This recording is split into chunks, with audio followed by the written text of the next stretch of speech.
Negara. Mohon izin memperkenalkan diri, saya Iki Yesi Widowati yang akan memandu jalannya acara nasional webinar pada pagi hari ini. Nasi Padang rasanya asin, makan di tempat bersama Lia. Selamat datang semua hadirin, semoga sehat dan berbahagia. Yang terhormat Direktur PT Emerald Indonesia Transpublika Bapak Ghazali Tamson SPD MHAN, yang kami hormati narasumber Ibu Yenglis Dongce Damanik SAP MHAN, moderator Oktari Anissa, Bapak Ibu dosen, peneliti, undangan, serta seluruh peserta nasional webinar yang kami banggakan pada pagi hari ini.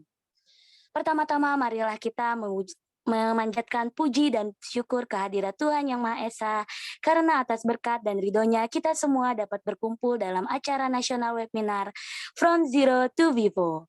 Untuk itu kami ucapkan selamat datang dan selamat mengikuti nasional webinar yang diadakan secara daring. Sebelum acara dimulai, akan kami bacakan susunan acara sebagai berikut. 1. Pembukaan oleh MC. 2. Mendengarkan lagu kebangsaan Indonesia Raya. 3. Sesi paparan From Zero to Vivo yang akan dipandu oleh moderator. 4. Sesi tanya jawab. 5. Penyerahan sertifikat. 6. Sesi foto bersama. Dan 7. Mendengarkan lagu wajib bagimu negeri serta penutup. Acara selanjutnya yaitu mendengarkan lagu kebangsaan Indonesia Raya.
Hadirin yang kami hormati, acara berikutnya yaitu penyampaian materi yang akan dipandu oleh moderator Ibu Oktari Anissa.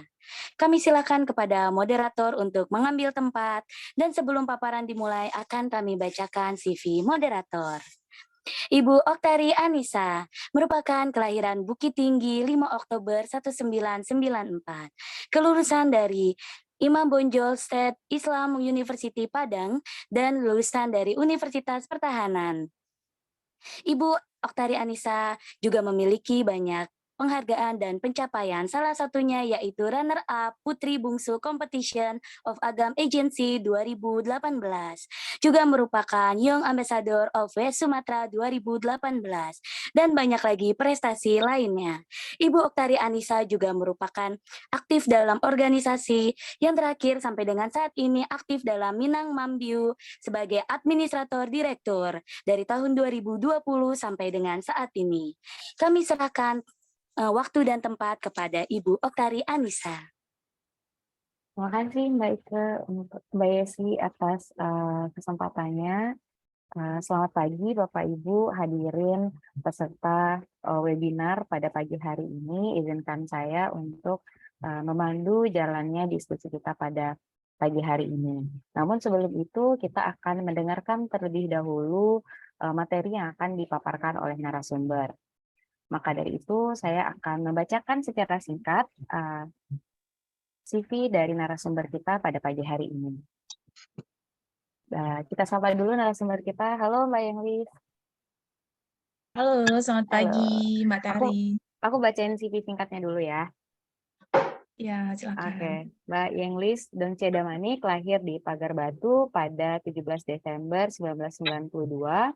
Beliau merupakan lulusan Universitas Pajajaran, Fakultas Ilmu Sosial dan Ilmu Politik, program studi Ilmu Administrasi Publik pada tahun 2016 dan lulus dengan pendidikan dengan pujian. Lalu pada 2017 beliau melanjutkan studi program magister di Universitas Pertahanan. Nah, Mbak Yengli sendiri juga aktif sebagai penulis sejak tahun 2013 di berbagai media nasional dan lokal. Beliau juga sering memberikan paparan ilmiah pada beberapa kesempatan di tingkat nasional dan internasional, seperti seminar Break the Silence Stop the Violence di Universitas Parayangan Bandung di tahun 2013, dan terpilih sebagai presenter terfavorit beberapa dialog kebangsaan dan pada acara Colombo International Conference on Social Science and Humanities di Colombo, Sri Lanka tahun 2018. Dan karya ilmiahnya terpilih sebagai best paper sekaligus sebagai best presenter. Itu tadi sedikit latar belakang dari narasumber kita pada pagi hari ini. Nah, baik Mbak Yenglis, pertanyaan mendasar nih terkait topik kita kan bicara tentang from zero to NV4 gitu, qualitative data analysis with NV4 gitu. Pertanyaan mendasarnya adalah apa itu NV4 gitu kan? Bagi masyarakat awam pasti bingung NV4 itu apa? Itu pertanyaan mendasarnya.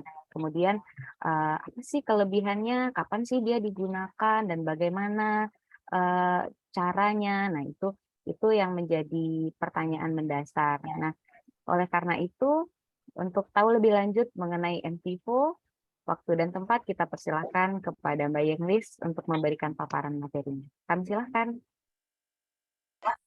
Terima kasih Mbak Okta. Selamat pagi, saya sapa dulu. Suara saya udah kedengeran belum ya? Udah pas? Pas, sangat jelas, Mbak. Cukup ya? Cukup, oke. Terima kasih untuk MC dan moderator. Selanjutnya saya akan share screen langsung ya.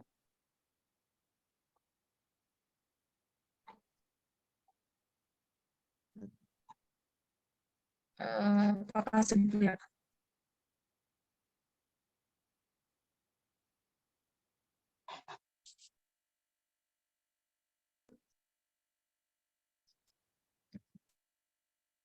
Screen-nya udah kan ya? Udah materi NV4? Oh, boleh. Di Zoom sedikit lagi kayaknya nggak apa-apa, Mbak. Zoom, ya, oke. Di bawah. Oke. Baik, terima kasih untuk moderator juga MC. Selanjutnya langsung ke materi aja. Ini bukan pertama sih, kemarin materi yang pertama itu SSM, terus ini materi yang kedua NVIPO. Nah, saya sedikit menjelaskan, mungkin ada yang ikut materi yang satu lagi, materi yang sebelumnya, mungkin bingung bertanya-tanya, apa sih bedanya NVIPO dengan SSM gitu. Nah, secara sederhana, secara singkat, perbedaannya itu adalah NVIPO itu untuk pengolahan data, sementara SSM untuk analisis data. Perbedaannya secara mendasar. Jadi, apa perbedaannya? Tentu saja fungsinya berbeda, itu yang pertama. Karena misalnya setelah kita melakukan penelitian, kita pertama-tama akan mengolah data. Setelah mungkin pilih data dulu, ya, reduksi data, mana data yang akan digunakan, mana yang perlu digunakan sebagai cadangan dan sebagainya. Nah, lalu kemudian setelah data-data tersebut dipilih dan dipilah dan pilih, baru kita lakukan analisis. Nah, salah satunya bisa menggunakan SSM seperti materi yang bulan lalu sudah saya bagikan di sini. atau menggunakan metode yang lainnya. Jadi pada intinya SSM dan NVivo itu adalah dua hal yang berbeda dari fungsinya. Terus pertanyaan selanjutnya yang mendasar lagi, Mbak, apakah SSM dan NVivo harus dipakai secara bersamaan? Tidak. Karena misalnya dalam suatu penelitian itu, ketika kita menggunakan untuk pengolahan data dengan metode lain, tentu saja boleh. Yang penting dia kompatibel dan sesuai. Misalkan pengolahan data untuk kualitatif, ya gunakanlah pengolahan data yang untuk kualitatif. Jika dia kuantitatif, gunakan yang kuantitatif. Nah, lalu NVivo ini apa? Pengolahannya untuk kualitatif atau kuantitatif? Kualitatif pertanyaannya. Jadi, sangat bisa disandingkan dengan SSM, karena sama-sama untuk kualitatif, seperti itu ya. Untuk pengantar, buku-buku yang biasa saya gunakan ataupun yang dipakai untuk materi ini, yang pertama buku referensinya, tetap menggunakan research design, karena mau dia pengolahan data ataupun analisis data, dia tidak terlepas dari yang namanya penelitian. Secara singkat saya akan membahas. Yang pertama itu adalah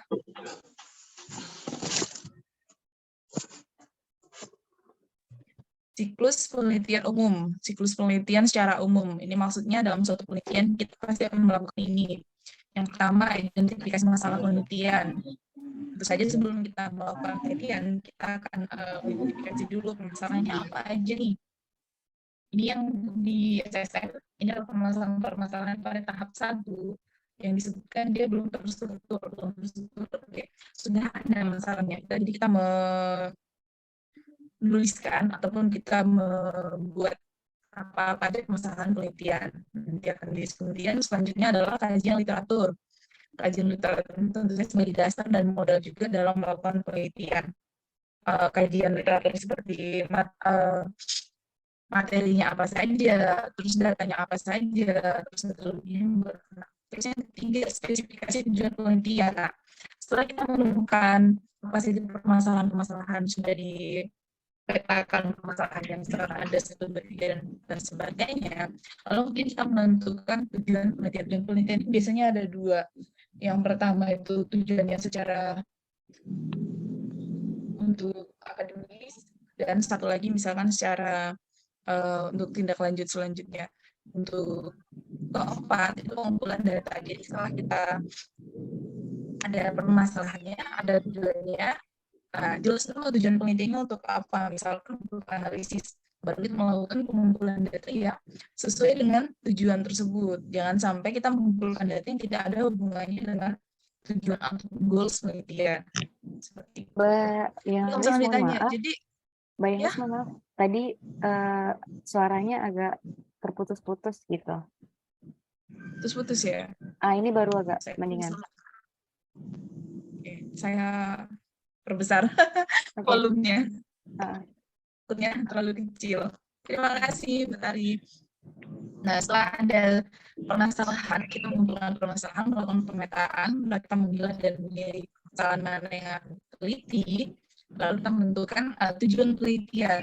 Dari tujuan penelitian ini, setelah menentukan tujuannya, baru kita melakukan pengumpulan data. Nah, pertanyaannya, kalau misalkan nih Mbak, saya mau melakukan pengumpulan data dulu, yang penting ada dulu datanya, boleh tidak? Ya boleh. Jadi nanti di apa namanya, disimpan dulu datanya, terus disimpan berdasarkan folder, misalkan folder ini, misalkan ini datanya tentang ini dan itu. Biasanya bingung nanti jika datanya itu banyak lalu tidak sesuai.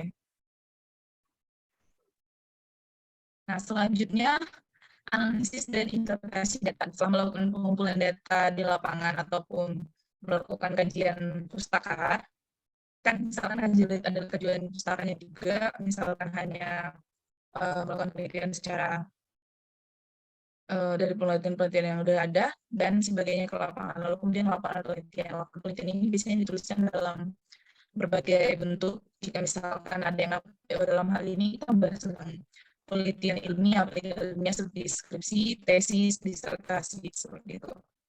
Nah, selanjutnya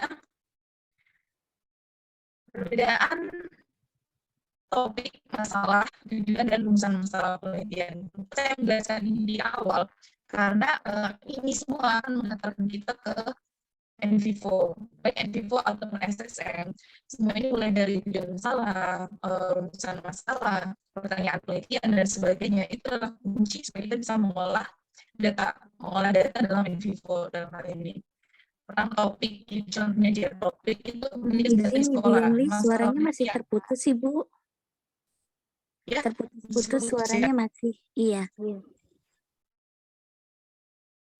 Oke, sebentar.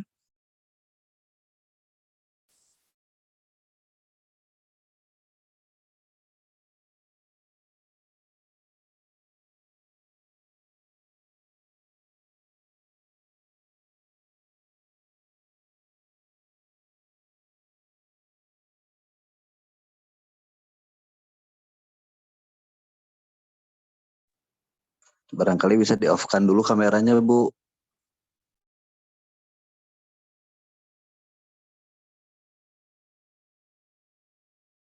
Selamat pagi. Nah, kalau saya mau menggunakan headset mungkin lebih jelas ya. Iya, sudah mulai jelas, Ibu. Ini udah Ya, jelas. terima kasih. Ya, terima kasih. Oke, selanjutnya untuk topik penelitian, salah ini pendidikan senjata di sekolah. Masalah penelitiannya adalah hubungan antara kekerasan di sekolah dengan kepemilikan senjata. Tujuannya mengidentifikasikan faktor-faktor Ibu penyebab Yengli, kepemilikan mohon senjata di izin. sekolah. Sepertinya tadi Ya, jelas untuk pertama, tapi ketika sudah ngomong lebih lanjut terputus, Ibu. Atau boleh kameranya dimatikan saja, Ibu. Mungkin gangguan sinyal, Bu. oh boleh. Nah, untuk lebih jelas ya. Lalu Iya. selanjutnya rumusan masalah. Apakah faktor teman sebaya yang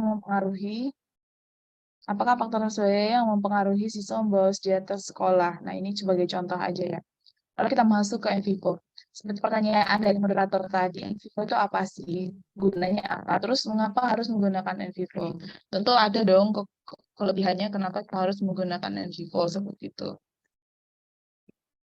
Vivo itu merupakan perangkat lunak yang dikembangkan oleh Cambridge pada tahun 1999. Awalnya benar-benar seperti alat analisis terperinci untuk pemodelan kualitatif. Nah, jadi NVivo ini merupakan software. Jika kemarin ada yang salah, misalkan salah paham, subsystem methodology itu kan namanya subsystem methodology, tapi dia bukan software. Itu hanya alat analisis. Nah, sementara NVivo memang merupakan software. Softwarenya ada di bisa dicari di internet. Ada juga penggunaan gratis, bisa dimanfaatkan dengan baik. NVivo itu adalah perangkat lunak komputer analisis data kualitatif yang diproduksi oleh GSR Internasional. Nah, jadi seperti ini telah dirancang untuk lebih kualitatif yang bekerja dengan informasi berbasis teks atau media yang sangat kaya, di mana diperlukan tingkat analisis mendalam pada volume data yang kecil atau yang besar. Nah, jadi NVivo ini digunakan untuk analisis data, terutama untuk teks. Jadi kalau ada yang nanya nanti, misalkan suara bisa dimasukkan, nggak bisa sih, nanti bisa diolah di NVivo-nya sendiri. Tapi saya lebih menyarankan untuk melakukan hasil wawancara ditulis sendiri. Terus yang selanjutnya penggunaan NVivo ini digunakan jika dia menggunakan data yang banyak. Data yang banyak dalam artian misalkan dalam hal ini adalah hasil penelitian.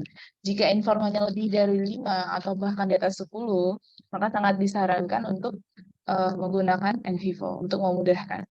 Nah, terus yang kedua, NVivo digunakan terutama oleh peneliti akademis, pemerintah, kesehatan, dan komersial di berbagai bidang, termasuk sosial seperti antropologi, psikologi, komunikasi, sosiologi, serta bidang-bidang seperti forensik, pariwisata, kriminologi, dan pemasaran.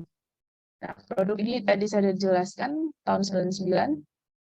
Nah, pada awalnya dia merupakan non-numerical infrastructure data index searching and erasing, lalu kemudian dikembangkan. Awalnya namanya perkembangannya aja ya. Tapi selain dia bisa mengolah data dalam jumlah banyak, nah NVivo ini juga sangat powerful, user friendly, sehingga memungkinkan pengguna untuk mengimpor, mengolah, dan menganalisis data dengan baik. Data tersebut dapat berasal dari data digital maupun non-digital. Nah, NVivo digunakan untuk apa saja ya? Pertama, bisa digunakan untuk coding. Codingnya di sini itu bukan coding seperti anak-anak programmer ya. Dia mengcoding data, memblok data. Jadi kita nanti akan import data. Setelah diimport, lalu kita memilih lagi mana yang berkaitan dengan penelitian kita. Jadi memudahkan. Misalkan, anggaplah satu topik, misalkan manajemen keuangan. Kita mau melihat kekurangan. Nanti ada topiknya itu kekurangan. Kekurangan kita coding semua bagian kekurangan. Begitu kita klik kekurangan, semuanya akan muncul datanya. Jadi itu memudahkan kita untuk analisis nanti dan memudahkan kita juga dalam melakukan pembahasan. Nah, coding yang pertama interview, maksudnya ini hasil wawancara. Kita bisa gunakan info untuk mengolah hasil wawancara. Terus yang kedua pesan dalam FGD, hasil FGD tentu saja semua dituliskan ya. Yang ketiga dokumen, misalkan dokumen-dokumen seperti peraturan hukum dan sebagainya. Dan masih banyak lagi. NGO digunakan untuk apa saja? Satu, digunakan sebagai alat pengolahan data untuk menjaga konsistensi data penelitian serta membantu dalam triangulasi data hasil penelitian. Seperti yang saya jelaskan tadi, misalkan satu topik, misalkan topik masalah keuangan, kita akan melihat kekurangan ataupun permasalahan atau kelemahannya. Kita kan sudah mengkodingnya. Jadi ketika kita coding hari ini, kita akan melihat topik-topik yang berkaitan dengan kekurangan. Misalkan kekurangannya pada manajemen, yang kedua kekurangan pada misalkan dalam implementasi dan sebagainya. Jadi ketika kita buka tahun depan, data yang terkoding itu akan tetap seperti itu. Itu mempermudah, jadi mempermudah konsistensi hasil penelitian. Datanya akan tetap, dia tidak berubah lagi. Beda misalkan ketika kita tidak menyimpan, mungkin ketika kita melakukan analisis, kita terganggu, kita lanjut lagi besok, bisa aja misalkan di pemikiran kita kan manusiawi kan, kita sudah berubah pikiran atau sudah lupa gitu. Nah, jadi dengan adanya Eduko ini mempermudah kita untuk menyimpan data dan menjaga konsistensinya. Terutama triangulasi data. Triangulasi ini misalkan nih, kita membahas tentang keuangan, kelemahannya. Ada beberapa narasumber, misalkan dari Kemenq menyebutkan kelemahannya adalah karena kekurangan anggaran. Terus misalkan dari Kementerian X menyebutkan kekurangannya adalah anggarannya turun lama. Terus yang ketiga misalkan dari lembaga lainnya kan kekurangannya adalah misalkan dalam hal distribusi ataupun manajemen yang lainnya. Jadi kita bisa melihat antara narsum satu dan yang lainnya itu apakah misalkan pendapatnya sama atau berbeda. Nah, jadi kita bisa bandingkan seperti itu.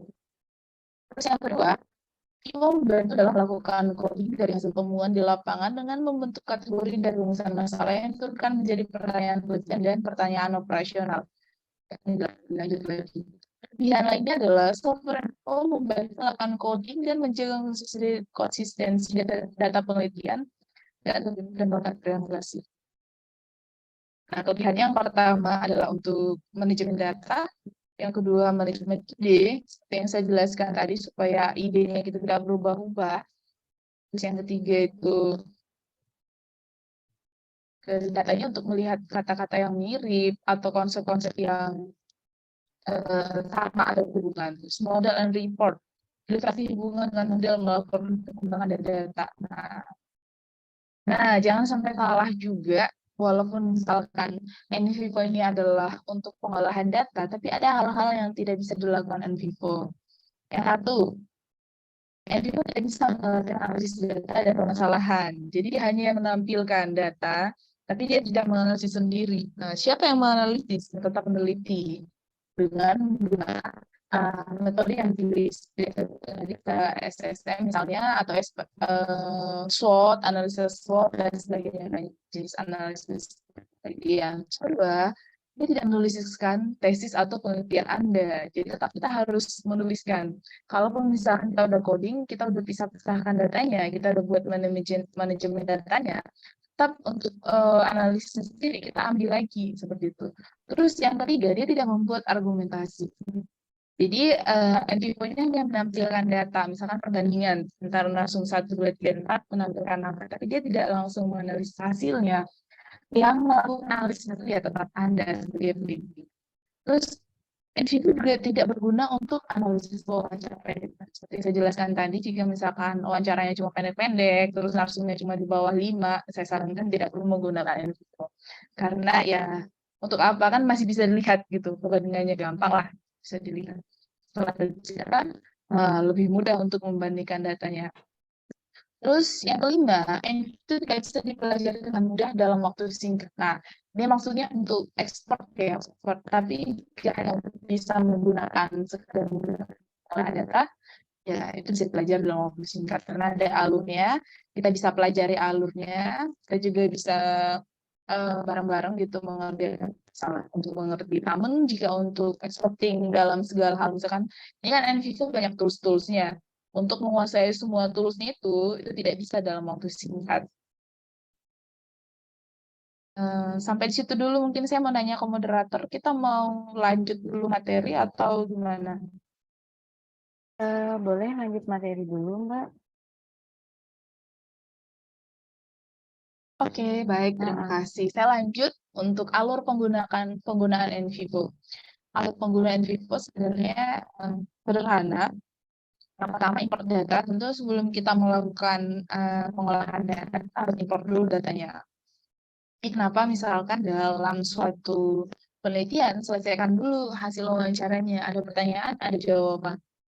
Untuk mempermudah apa yang ditanya dan apa yang dijawab. Nah, untuk penggunaan NVivo ini saran saya, pertanyaan penelitiannya sama. Sama dalam artian semua pertanyaan penelitian ini, pertanyaan penelitian tidak dibeda-bedakan untuk si A, si B, dan C. Tanyakan semua. Nah, bagaimana kalau misalkan si narsum itu tidak menjawab, tidak berkenan, anggaplah tidak berkenan, atau beliau mengatakan, wah itu bukan di tempat saya, tidak apa, tulis saja. Tidak menjawab, atau ya kosongkan. Tapi tetap pertanyaannya tetap harus ditanyakan. Nah, kenapa? Karena dalam NVivo ini kita akan melakukan perbandingan yang saya sebut tadi, triangulasi data. Jadi dia harus ditanyakan pertanyaan yang sama, walaupun misalkan si narasumber dia tidak menjawab. Terus yang kedua, explore. Explore itu nanti kita akan membentuk kategori di NVivo, nanti saya tampilkan. Terus coding. Coding setelah datanya masuk bentuk kategori, membuat nodes, ada namanya nodes. Terus buat coding, terus di pemilihan kata-kata yang mirip, terus refleks itu nanti ada digabungkan sama refleksi, visualisasi, dan memo. Nah, seperti itu. Untuk importing data, ini untuk tampilan di NVivo itu sendiri. Tampilannya sendiri di importing. Ada di atas itu ada home, import, get, export, share. Nah, pilih yang import, kalau kita masukkan, pilih hasil-hasil wawancara yang sudah kita tuliskan. Importing data, ada yang dilakukan dan mempersiapkan data baik dalam bentuk dokumen, video, audio, atau dalam bentuk gambar. Nah, masuk ke bentuk project. Kita buat judulnya itu sesuaikan aja dengan judul penelitian ataupun judul tesis, tapi disingkat boleh, jangan terlalu panjang. Importing data, ini contoh aja ya, judul, penelitian fungsi sosial, deskripsi ini bisa diisi atau tidak. Terus import data, setelah mengisi konten, klik OK. Terus importing data, terus ya standar sini.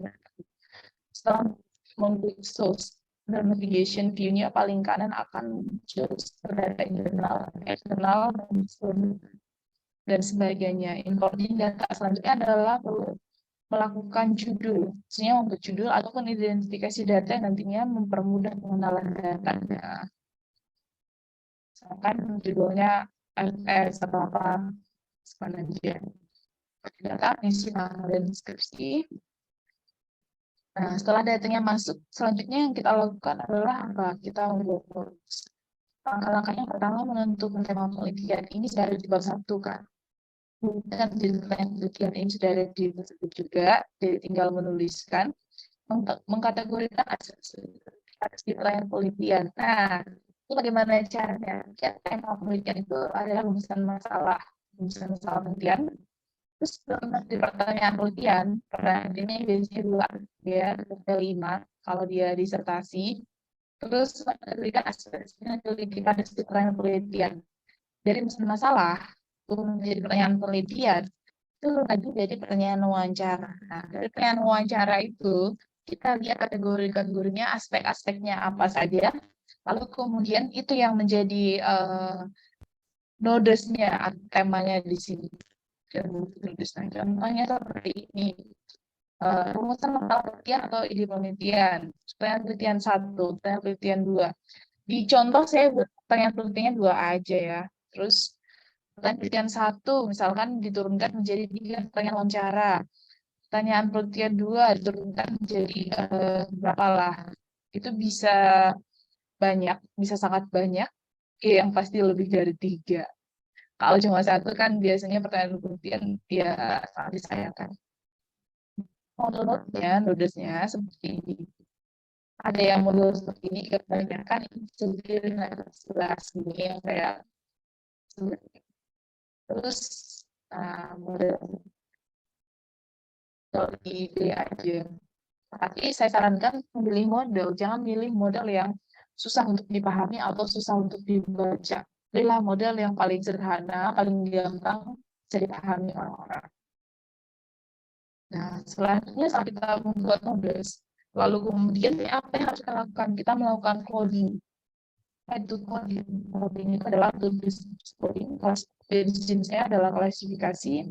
Terus menarik kata dan coding. Nah, kita ini adalah coding yang untuk penelitian kualitatif. Jadi kita berdasarkan tema. Temanya apa? Tema atau topik? Tema atau topik yang dimaksud itu dari pertanyaan penelitian yang tadi. Misalnya temanya implementasi. Nah, pertanyaannya itu misalkan ada kekurangan, kelebihan, terus saran atau apalah sebagainya. Disesuaikan dengan pertanyaan penelitiannya. Terus selanjutnya kenapa relevan dalam penelitian dan melakukannya? Mbak Yanglis, maaf, suaranya kembali Ya? putus-putus. Coba udah Kembali ya. PPT sebelumnya, tadi 2 sebelumnya itu agak putus-putus. Dari Ya. sini ya? Ya. Nah, ini modelnya aja, model-modelsnya. Model-modelnya bisa dipilih sesuai dengan selera sih ini. Kalau model aja bisa dipilih. Tapi seperti yang saya katakan tadi, saya sarankan untuk memilih modelsnya itu yang mudah dipahami atau mudah dibaca. Nah, kenapa melakukan coding? Coding itu pertama untuk deskripsikan coding, ada jenis-jenisnya juga, deskripsi coding, klasifikasi, sesuai tema seperti yang saya jelaskan, terus analitik dan sebagainya. Nah, coding. Hal yang perlu diperhatikan sebelum melakukan coding. 1, teori yang digunakan. Nah, jadi ketika kita melakukan coding itu tidak suka-suka. Tidak suka-suka dalam artian, pengen coding ini, pengen melakukan ini. Tidak seperti itu. Tapi kita melakukan juga sesuai dengan teori yang kita pakai. Sebenarnya ketika kita membuat pertanyaan penelitian atau pertanyaan wawancara, ketika kita menurunkan pertanyaan penelitian menjadi pertanyaan wawancara, tentu kita sudah menyesuaikan dengan teori yang kita pakai kan. Nah, jadi itu sebenarnya sudah satu paket atau satu model. Terus yang kedua, hipotesis atau pertanyaan penelitian. Iya, disesuaikan juga dengan pertanyaan penelitiannya. Kalau pertanyaan penelitiannya 3, maka sesuai dengan itu.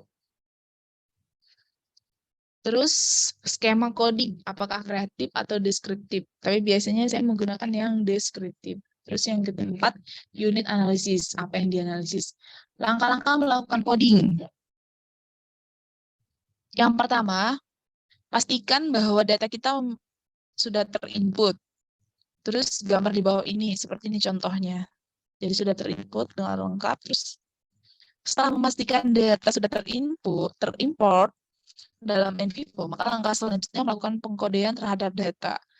Kita juga sudah memastikan apa saja yang menjadi acuan kita, misalkan kata singkatan, kata kunci, dan sebagainya. Misalkan untuk emosi, maka kodenya yang dibuat adalah marah, sedih, ceria. Nah, ini hanya sebagai contoh aja ya. Ini langkah-langkahnya, ini kosong. Terus langkah-langkah coding.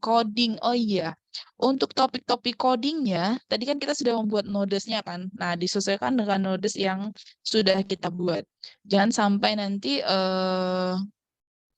untuk codingnya apa, lalu kemudian itunya juga berbeda. Jadi disesuaikan dengan nodes yang sudah dibuat. Langkah-langkah coding, kita langsung mengklik aja. Misalkan tadi kan untuk emosi ada marah, ceria, sedih, dan sebagainya. Lalu kemudian kita akan mengcoding yang sesuai dengan penelitiannya saja. Apakah Misalkan yang di-coding itu harus satu baris ataupun satu paragraf, tidak juga. Hanya beberapa kata juga boleh. Yang penting dia tuh sudah jelas informasinya. Jelas informasi dalam artian, misalkan ini pertanyaan tentang anggaran.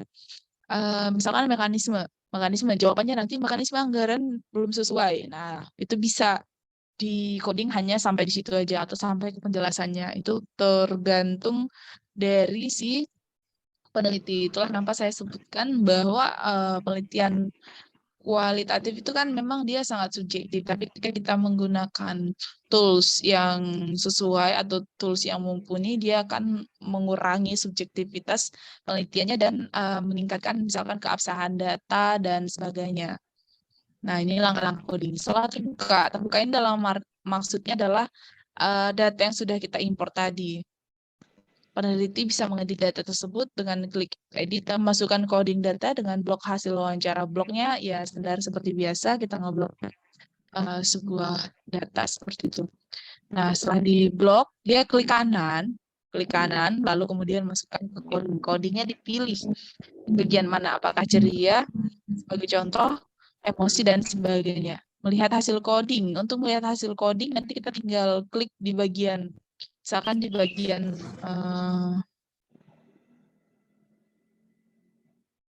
salah satu datanya, misalkan di bagian emosi, dia akan muncul. Nah, ini yang saya bilang tadi, untuk mempermudah menjaga hasil penelitian dan untuk mempermudah juga kita melakukan perbandingan. Nah, ini hasil coding, untuk melihat hasil coding. Nah, ini kebetulan ini hasil penelitian saya yang sebelah kanan. Misalkan untuk memperlihatkan hasil codingnya itu yang pertama itu ini notes yang saya buat. Dan penelitian satu saya perencanaan, yang kedua pelaksanaan. Nah, turunan-turunannya itu misalkan pertama kegiatan aktor, proyeksi kekuatan, pertimbangan lokasi, anggaran, kendala, ancaman, perencanaan, lingkungan, strategis, kebijakan, dan konsep-konsep penggelaran yang dilakukan. Nah, ini saya ambil dari pertanyaan-pertanyaan wawancara yang sudah saya rumuskan berdasarkan teori dan sebagainya, dan penelitian terdahulu. Terus diturunkan seperti ini. Nah, ini hasil analisis codingnya. Misalkan coding itu ada beberapa deskriptif, untuk research design, project outline, folder, dan sebagainya, tematik. Untuk menemukan tema yang sesuai, terus analitik. Analitik ini untuk analitik biasanya yang kita pakai. Nah, untuk udah selesai, hasilnya akan seperti ini. Nanti triangulasinya ini di sebelah kiri saya. Ini bentuk pertanyaan penelitiannya.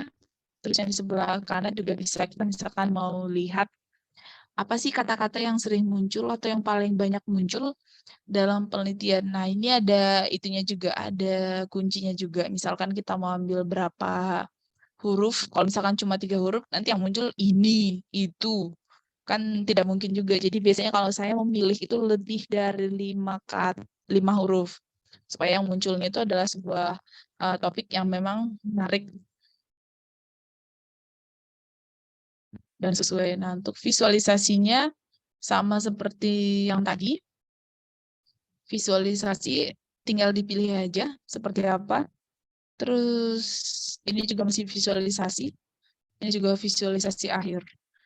Nah, ketika kita buat akhir, memang tidak langsung rapi seperti ini, tapi tinggal dirapikan, ditarik-tarik, digeser-geser.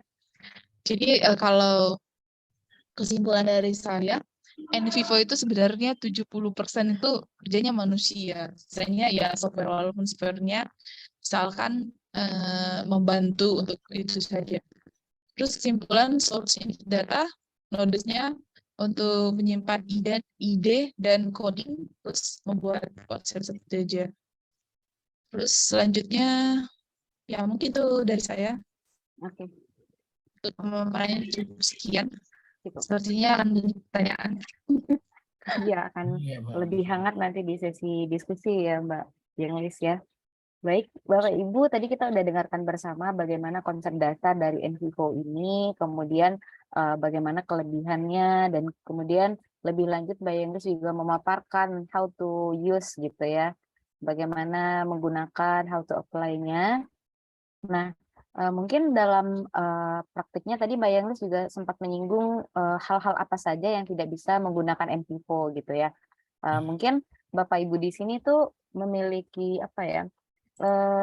Masih ini nih, masih belum kita masih membutuhkan contoh-contoh permasalahan seperti apa yang kemudian cocok menggunakan NVivo ini gitu. Tadi kalau contoh Mbak Yenglis kan tadi tentang manajemen keuangan gitu ya.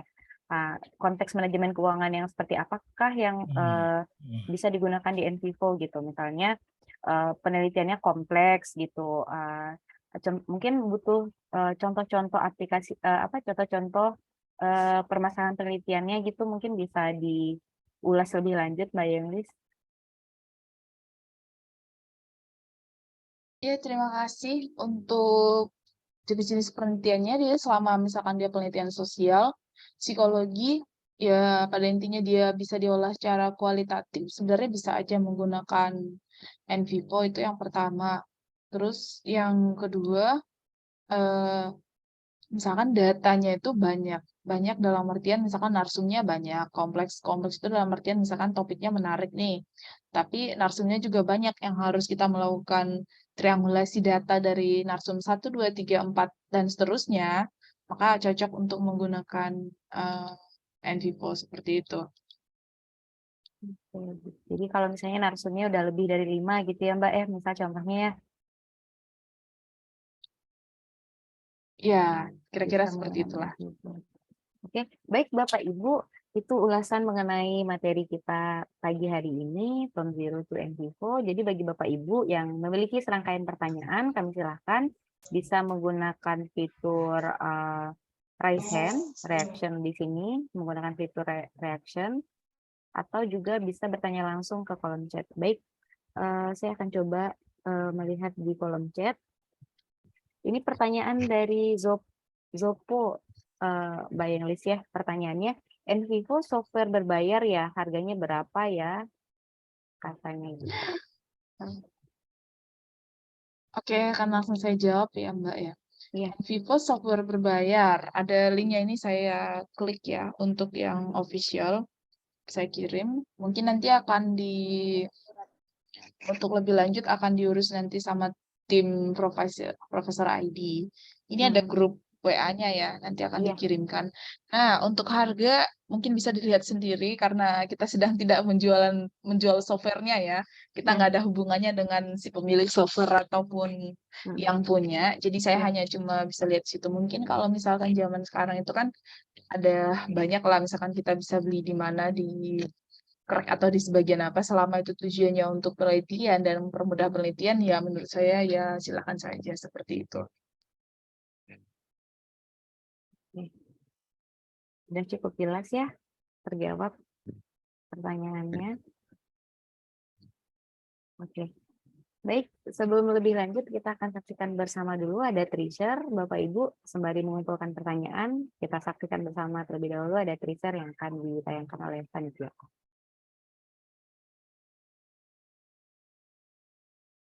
Baby, calm down, calm down. Yo, this your body, it puts in my heart for lockdown, oh lockdown. Yo, you sweet life, phantom, phantom. If I tell you say I love you, no day for me, yanga, oh yanga. No tell me no, no, no, no, oh, oh, oh, oh, oh, oh, oh, oh, oh, oh, oh, oh, oh.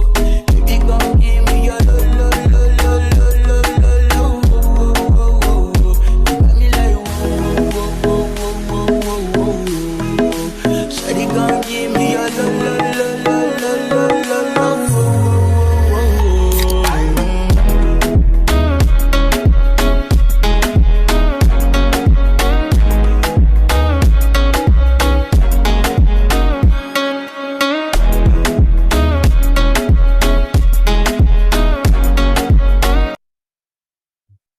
Oke. Terima kasih Bapak Ibu masih bergabung di webinar kita pada pagi hari ini. Sampai saat ini masih bertahan nih 122 partisipan. Baik, kita lanjut ke sesi pertanyaan berikutnya. Dari Aib Saifullah, apakah ada contoh paper yang menggunakan hasil MVivo gitu, Mbak Yanglis? Kemudian dari Sri Hastuti, saya bacakan aja ya.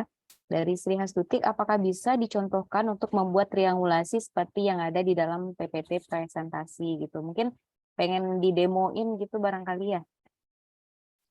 Apakah memungkinkan, Mbak Yanglis? Oke, saya jawab yang Oke. pertanyaan dulu, yang pertama dulu ya. Iya. Yang pertama, apakah ada contoh paper menggunakan NVivo? Ini kebetulan punya saya. Nah, karena saya menemukan ini di jurnal Prodi kampus, bisa ditemukan secara online. Ini contohnya, penelitian saya baca lebih lanjut. Tapi saya langsung berbeda aja, dia hasilnya ini contoh.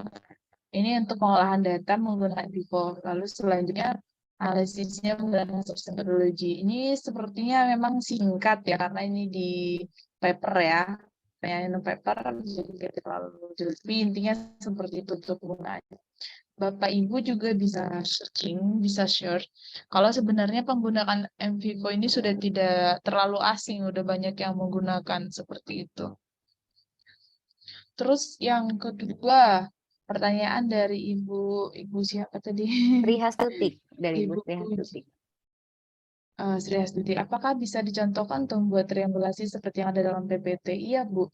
Untuk dapat membuat hasil triangulasinya itu sebenarnya bukan langsung bisa dicontohkan di bagian itu saja. Itu adalah proses dari awal sampai akhir. Dan ketika akhir kita klik, maka hasil triangulasinya itu akan muncul. Jadi untuk membuat hasil triangulasi seperti yang tadi, yang Ibu lihat di PPT itu, kita harus melihat kita harus melakukan semua proses-proses NVivo-nya seperti itu.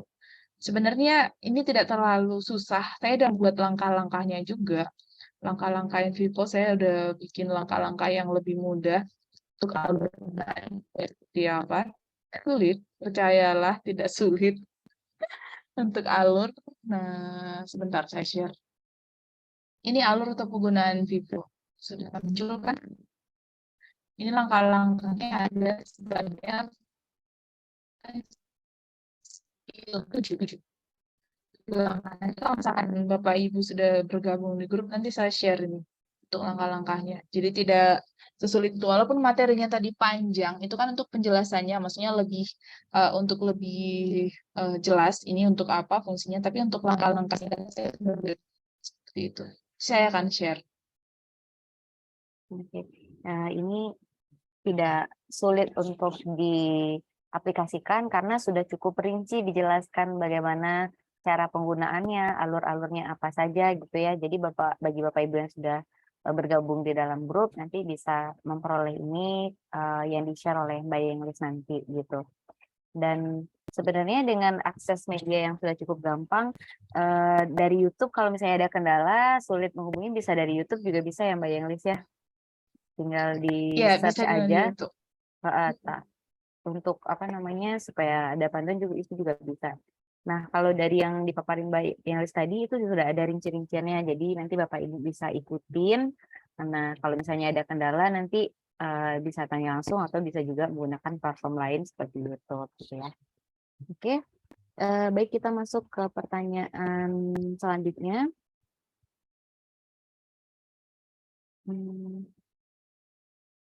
Dari Siti Anissa Wahdiniawati.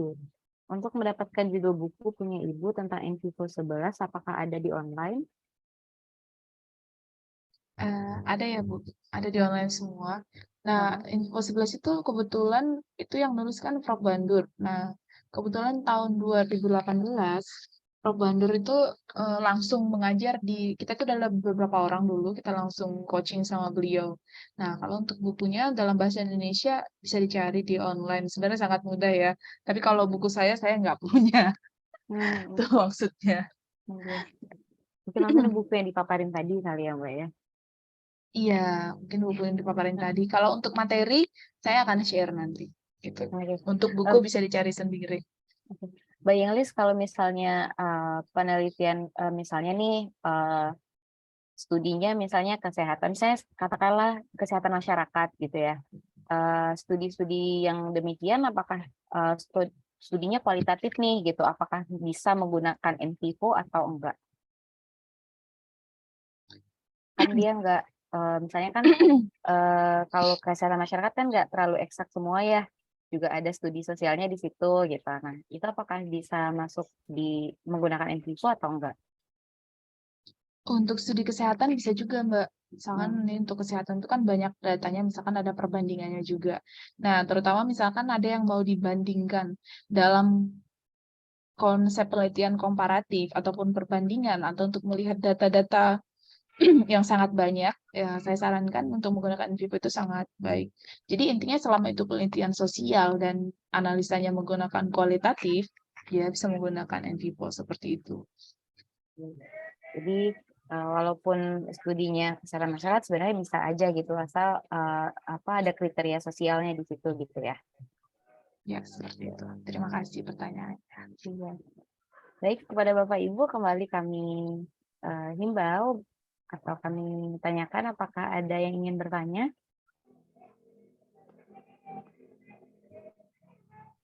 Menanya lebih lanjut gitu atau mungkin ada kendala dalam penelitiannya gitu. Gimana sekarang keadaannya ya? Ini nggak bisa jalan.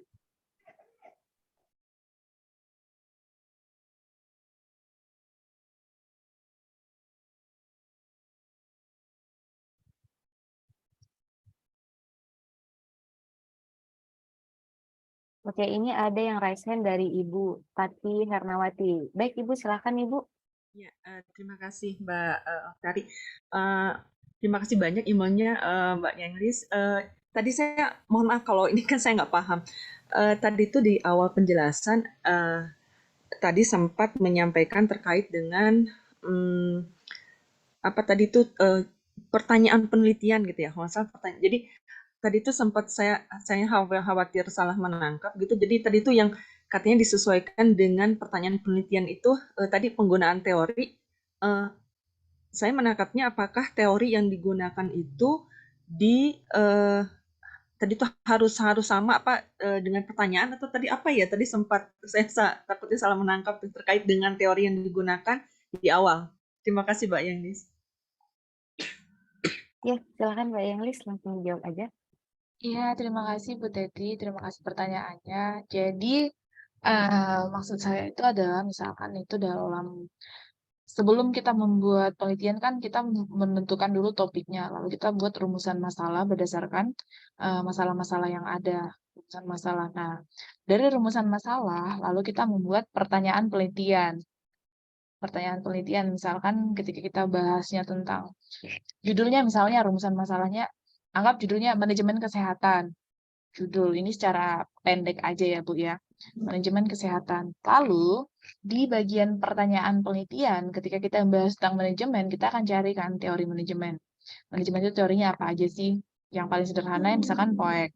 Mulai dari planning, organizing, actuating, sama controlling. Contohnya. Nah, nanti di pertanyaan penelitian, ya tidak jauh-jauh dari yang keempat itu. Terkadang peneliti hanya misalkan melihat dari perencanaan dan pelaksanaannya saja. Karena misalkan, perencanaan dan organizingnya aja. Kenapa? Karena aktualisasinya belum ada, masih dalam proses perencanaan, dan seperti itu. Atau bisa juga empat-empatnya, karena sudah selesai. Itu sebagai contoh aja ya, Bu, ya. Jadi pertanyaan penelitiannya ada 4. Bagaimana misalkan perencanaannya, bagaimana organizingnya, bagaimana aktualisasi atau pelaksanaannya, dan bagaimana controlling atau monitoringnya. Seperti itu untuk Ibu Tati. Lalu kemudian dari 4 pertanyaan penelitian itu, kita kan akan membuat pertanyaan wawancara. Karena kan tidak mungkin kan kita tanyakan ke narsum itu hanya rumusan masalah saya ini, pertanyaan penelitian saja ini. Bagaimana menurut Bapak? Kan tidak atau Ibu, tidak seperti itu. Lalu kita turunkan dalam pertanyaan-pertanyaan wawancara. Pertanyaan wawancara misalkan dari satu topik. Topiknya misalkan tadi karena kita bahasnya tentang manajemen kesehatan, topik pertamanya itu adalah perencanaan. Di perencanaan kita akan bertanya misalkan, apa saja kendala perencanaan, apa kelebihan perencanaan, perencanaan koordinasi dengan siapa saja. Nah, itu kita akan menggunakan teori, kita akan sesuaikan dengan teori-teori yang kita pakai. Misalkan yang pertama, kita menggunakan teori manajemen. Ya tentu saja kan perencanaan. Nanti kan di bagian perencanaan itu ada topik-topiknya lagi. Apa yang harus dilihat di perencanaan. Terus teorinya perencanaan itu apa saja langkah-langkahnya atau step-stepnya. Nah, itu bisa kita tanyakan di pertanyaan wawancara. Misalkan nih, step-step dari perencanaan. Apakah semua langkah-langkah perencanaan sudah dilaksanakan? Kan ketika kita bertanya seperti itu, si narsum akan bingung. Lah, langkah yang mana Mbak atau Bu gitu kan. Jadi kita akan menurunkannya jadi lebih sederhana misalkan.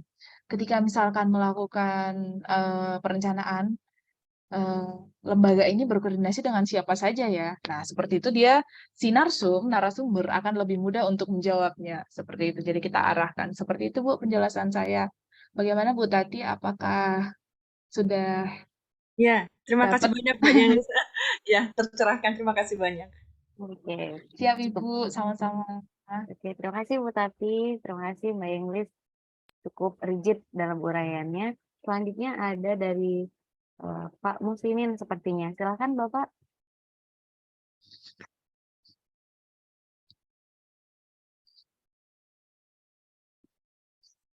Pak Muslimin disilakan Pak untuk bertanya langsung Pak.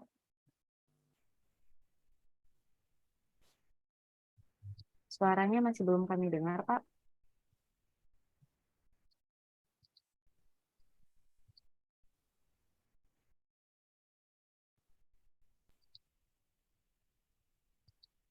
Oh, sudah dikirim di chat ya. Sudah Baik. dikirimkan di chat. Sepertinya ada masalah sambungan ya dari Pak Muslimin. Saya coba cari dulu. Muslimin, oh ya. Assalamualaikum, saya Muslimin dari Politeknik Tanjung Balai. Untuk pembuatan coding dari NVivo harus dibuat dulu konsepnya dan lalu baru dibuat codingnya gitu. Itu pertanyaannya Mbak Yenglis. Baik, terima kasih untuk Pak Muslimin. Untuk pembuatan coding dari NVivo harus dibuat dulu konsepnya dan lalu dibuat codingnya. Mungkin yang maksudnya tahap-tahapnya ya. Iya. Untuk buatan coding tentu saja Pak dari rumusan masalah. Kan ini kan penelitiannya sudah ada gitu. Di bab 1 dari rumusan masalah, lalu konsepnya itu ini sebenarnya seperti kita membuat konseptualisasi permodelan tapi lebih sederhana. Misalkan nih di layer 1 itu adalah rumusan masalah, terus yang kedua itu pertanyaan penelitiannya 1, 2, 3, 4, dan seterusnya, lalu kemudian di bawah-bawahnya itu seperti yang saya jelaskan sebelumnya, diturunkan untuk pertanyaan wawancara. Pertanyaan wawancaranya topik-topiknya apa saja. Tidak harus semua, misalkan di pertanyaan wawancaranya ada 40. Anaknya ada 40 dong gitu kan. Wah tidak, kan bisa difolderisasi ataupun bisa digabung-gabungkan misalkan mana aja yang berkaitan. Jadi misalkan ada masalah manajemen ini dan sebagainya bisa misalkan diringkas kelemahan, kekurangan atau apa gitu, koordinasi dan sebagainya. Nah, apakah konsepnya dibuat dulu konsepnya lalu dibuat codingnya? Iya. Pertanyaannya, jawabannya iya. Jadi kita harus membuat konsep dulu, lalu kita coding supaya lebih terstruktur. Itulah kelebihan penggunaan NVivo ini juga salah satunya, dia lebih terstruktur dan lebih konsisten. Ketika misalkan data kita buat hari ini nih, kita udah putuskan teorinya ini, kita sudah putuskan topik yang kita bahas ini, maka kita buka 1 tahun, 2 tahun, 3 tahun yang akan datang selama aplikasinya masih ada, maka dia akan tetap seperti itu hasilnya. Beda dengan ketika misalkan kita mencatat sendiri, lalu kita lupa lah ini kemarin apa ya, terus beda lagi pemikiran kita karena mungkin pemikiran kita berkembang setiap harinya seperti itu. Oke, cukup jelas ya Pak Musliminnya jawaban dari Mbak Yenglis. Baik, selanjutnya pertanyaan dari Agustian Zen Ubara, Jakarta. Bu, apakah benar waktu interview saya direkam, kemudian jawaban dari informan, kemudian kita ketik dalam Excel, baru diimport ke NVivo? Apakah benar? Gitu. Terus saya lanjut aja gimana? Atau dijawab satu dulu Mbak Yenglis? Boleh langsung saya jawab aja dari Agustian Zen ya. Iya. Iya Pak, ini kayaknya Bapak ya. Bu, apakah benar waktu interview saya direkam, kemudian jawaban dan informan saya ketik di Excel baru diimport ke NVivo? Iya, jawabannya iya dan jawabannya bisa enggak juga. Jadi untuk hasil wawancara itu tidak harus dalam Excel. Saya lebih prefer itu, maksudnya saya lebih memilih, lebih suka dalam Word ya, lebih mudah ditampilkan. Tapi kalau misalkan Bapak memilih di bentuk Excel dan selama bisa dipahami dan dilihat datanya dengan baik, ya boleh juga sih. Tapi pada intinya, kita harus membuat hasil wawancara dulu. Hasil wawancara berisi apa? Tentu saja yang pertama ada pertanyaan. Yang pertama ada data. Data itu ataupun informasi tentang si narasumber. Namanya apa, siapa, jabatannya apa. Nah, bagaimana kalau jika kita tidak ingin menampilkan, kita bisa membuat kodenya. Misalkan kode, kalau lembaga kan tidak apa-apa ya dimunculkan. Misalkan Kasubdit ini, atau misalkan kepala bagian ini, tanpa nama tidak apa-apa. Tapi yang jelas dia harus ada informasi. Itu yang pertama, informasi narsum.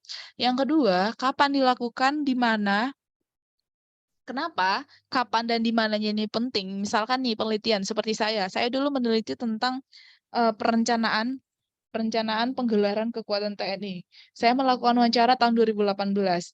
Nah, ternyata pada tahun 2000, saya sidangnya tahun 2019. Saya sidang tahun 2019 awal, tapi saya penelitiannya itu tahun 2018 akhir. Nah, kenapa perlu waktu? Karena nanti ketika ditanya, loh, bukannya sekarang udah itu ya, gitu kan? Udah selesai penggelarannya. Iya, sekarang udah selesai penggelarannya. Tapi ketika saya melakukan penelitian, tahapannya masih sampai di sini. Saya melakukan penelitian pada tanggal sekian, jam sekian, bulan sekian. Itu penting ya, Bapak Ibu sekalian. Jadi ketika ada perkembangan data, kita tidak menyalahi data yang pertama, yang kedua tidak menyalahi aturan, terus yang ketiga datanya valid. Data valid kita bisa buktikan bahwa kita melakukan penelitian sekian apa, terutama misalkan penelitiannya itu berkaitan dengan kebijakan. Misalkan nih, ketika kita meneliti itu tentang perencanaan, loh, pas kita sidang ternyata udah bukan perencanaan, udah di tahap implementasi. Jadi kita harus menuliskan kapan kita melakukan penelitiannya itu sih. Oke. Terima kasih Mbak Yenglis atas jawabannya. Cukup jelas ya, Mbak Siti Amsa. Selanjutnya pertanyaan dari Agustianzan lagi, dan mohon diinformasikan kembali apa itu triangulasi data dan kapan terjadi. Oh, terkait triangulasi data nih. Ini mendasar sih. Gimana Mbak Yenglis? Iya. Apa itu triangulasi data? Triangulasi data itu perbandingan data. Ini kita bahas data ya. Ya. Misalkan kita membahas topik satu, topik misalkan manajemen keuangan. Kita bahas tentang kekurangan, anggaplah kekurangan atau kelemahan. Nah, nanti kan kita narasumbernya ada 10, 20, yang pasti lebih dari satu. Nah, narsumnya itu nanti akan bahas tentang kelemahan keuangan ini, misalkan di pertama, kekurangan anggaran. Yang kedua, manajemennya kurang. Yang ketiga, misalkan distribusinya lambat. Anggap seperti itu ya.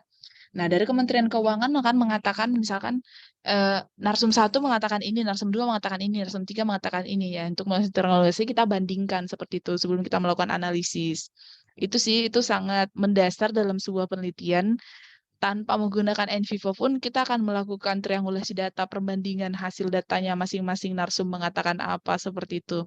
Setelah kita melakukan reduksi data. Itu sih, terima kasih. Oke, cukup jelas ya Mas Agustian Ben. Oke. Tadi apa pertanyaannya? Dari Ibu Nur Baharia Mara Sambesti ya kayaknya.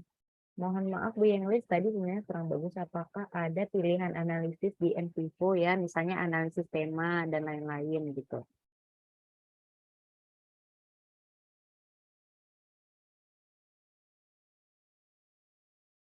Mbak Yenglis? Iya, mohon maaf tadi sinyalnya kurang bagus. Apakah ada Iya. pilihan analisis di NVivo, misalnya analisis tema? Itu bukan analisis Bu, itu codingnya. Misalkan codingnya itu kita mau coding apa, itu jenis-jenis coding. Tapi kalau misalkan untuk penelitian ilmiah, saya menyarankan itu ya codingnya itu coding tema. Tema itu per tema yang saya sebutkan tadi. Misalkan di pertanyaan penelitian 1 seperti apa, 2 seperti apa. Itu sih Bu, semoga sudah menjawab ya. Oke, Bapak Ibu, pertanyaannya sudah terjawab dan sementara sampai di situ sesi tanya jawabnya, atau Bapak Ibu masih ada yang ingin bertanya? Kami buka kembali kepada Bapak Ibu yang ingin bertanya. Kami silakan menggunakan fitur raise hand ataupun menitipkan pertanyaannya di kolom chat.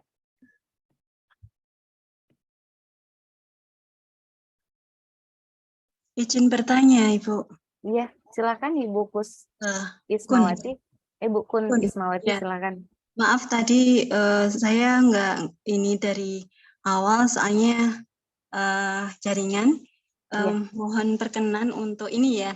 Saya komentar dulu. Untuk penelitian kualitatif itu sebenarnya potensinya sangat besar sekali dan buktinya banyak atau beberapa teman kami itu malah bisa lolos yang Q, yang Scopus, yang insya Allah bereputasi ya untuk internasional. Cuma kita ini kayak kurang pede aja biasanya kalau mau menuju ke kualitatif gitu. Nah, ini motivasi yang paling ini gimana ya, bisa memotivasi diri sendiri, mungkin juga teman-teman biar juga berminat dan ladang yang potensial juga ini untuk kita publikasi. Nah, yang kedua mungkin bisakah kami dikasih link-link jurnal-jurnal tertentu yang khusus untuk penelitian-penelitian kualitatif, terutama untuk yang internasional. Terima kasih. Oke, Ibu Kun, kalau boleh tahu Ibu latar belakangnya studinya apa ya, Bu? Oh, ngajar. Oh, Iya, masih maksudnya di S2. bidang S2 Ekonomi, di akuntansi. akuntansi ya. Oke. Keuangan. Iya, memang ini tantangan bagi kami yang akuntansi itu kan secara keuangan itu kayak suatu hal yang sebenarnya private ya, agak rahasia baik di sektor publik maupun sektor privat ya, di pemerintahan maupun di perusahaan. Nah, padahal kita mesti bergelut di bidang itu, di akuntansi, di keuangan gitu. Nah, mungkin ada trik tertentu ini, nun sewu narasumbernya background ilmunya apa nggih? Maaf tadi saya terputus-putus sih, nggak dari awal. Iya, Gitu. Ibu, terima kasih pertanyaannya. Saya background-nya S1-nya administrasi publik, keduanya manajemen. Ya, oh ya. Mungkin Manajemen kalau pertahanan sih. Oke. Saya pernah tesisnya suatu penelitian itu tentang penganggaran. Artinya kami hanya ke ranah ini sih, ke ranah belum sampai ke yang lebih dalam lagi ke duitnya, ke gitu. Paling ke sistem waktu itu performance based budgeting gitu. Nah, mungkin ada saran-saran gimana untuk kami ekonomi akuntansi agar bisa lebih ini ya, berkembang dan bisa lebih bermanfaat hasil-hasil penelitian kami. Oke, baik. Langsung dijawab aja Mbak Yengis ya. Oh iya, baik. Terima kasih Bu Kun ya, Bu Kun. Pertanyaannya, saya bingung juga mau jawab. Untuk menyemangati ya, menyemangati yang pertama, Kelebihan kalau nggak salah kualitatif saya mungkin bisa tanggal, dilihat. penelitian kualitatif. Untuk penelitian kualitatif memang potensinya besar, karena ya kenapa dia lebih fleksibel dibanding kuantitatif menurut saya ya. Terutama Ibu kan di bagian, Ibu tadi, maaf, background-nya apa, keluarnya apa? Akuntansi, ekonomi. Ya. Akuntansi, kualitatif bisa sih ya dua-duanya ya. Atau Ibu mau coba yang mixed method. Tapi kalau saya pikir untuk masuk ke jurnal-jurnal itu dia tidak harus menggunakan kuanti atau kualitatif. Semua ada itunya ya, ada ruangnya saya pikir ya. Dan nanti di tanggal 26 kalau saya tidak salah nanti ada seminar di sini juga premium, tapi dia lebih banyak. Itu pematerinya kalau nggak salah ada 6 atau berapa. Jadi itu akan dibahas dikupas mulai dari awal. Bagaimana membuat topik penelitian, metodologinya seperti apa, cara-cara masuk ke jurnalnya seperti apa. Itu sih sebenarnya, Bu. Jadi ya kalau misalkan untuk membuat penelitian itu saya pikir dia tidak harus kuantitatif atau kualitatif. Nah, kebetulan hari ini kita membahasnya itu tentang kualitatif. Kualitatif. Nah, itu hanya kebetulan aja. Tapi kalau untuk peluangnya, saya pikir semua ada peluangnya untuk masuk ke jurnal seperti itu. Tinggal topik-topiknya aja. Misalkan Ibu topiknya tentang apa, mungkin nanti bisa lebih lanjut dibicarakan atau dibahas di pertemuan selanjutnya. Itu sih Bu yang paling yang bisa saya jawab untuk sementara. Kalau misalkan Oke. Ibu mau nanya lebih lanjut nanti bisa. Untuk yang tanggal 26 tadi, nanti diinfokan melalui grup. Ini kami melalui grup ini tadi? Iya, Bu. Melalui grup Envivo. Begitu ya? Iya. Oke. Terima kasih. Oke. Jadi Assalamualaikum. kuncinya memang menguasai dulu penelitian Iya. kualitatifnya gimana gitu ya, Bu ya, supaya timbul rasa percaya diri gitu. Nah, kalau pertanyaan seperti itu, sepertinya saya harus nambahkan sedikit lagi. Nah, Iya. untuk penelitian kualitatif, kadang kan orang kayak mikir kualitatif itu kan terlalu subjektif. Iya benar, karena kita perannya besar. Peneliti itu termasuk dalam tools penelitian. Kalau dalam kualitatif, berbeda dengan kuantitatif. Kuantitatif itu penelitiannya itu si peneliti tidak masuk dalam tools penelitian. Tapi dalam kualitatif, kita termasuk toolsnya juga, karena kita berperan dalam penelitian. Nah, bagaimana supaya kita percaya diri bahwa penelitian kita ini sudah sesuai? Yang pertama, kita harus memilih topik yang sesuai. Itu yang pertama ya, topiknya misalkan topiknya itu yang menarik.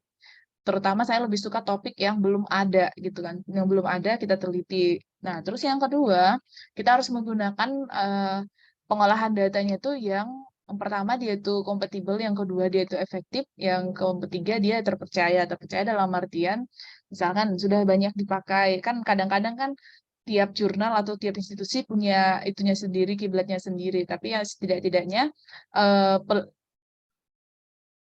penggunaannya itu sudah bisa diakui gitu kan. Terus yang kedua, untuk analisis datanya, supaya orang-orang nanti tidak berpikir bahwa ini analisisnya seperti apa, apakah suka-suka atau seperti apa? Oh, tentu saja tidak. Kita menggunakan analisis datanya misalkan yang juga eh, sudah itulah gitu kan bisa diakui secara internasional dan pengolahannya. Terus yang ketiga, kita mencari datanya. Juga datanya itu kita harus memilah dan memilih data yang tepat yang sesuai untuk penelitian kita.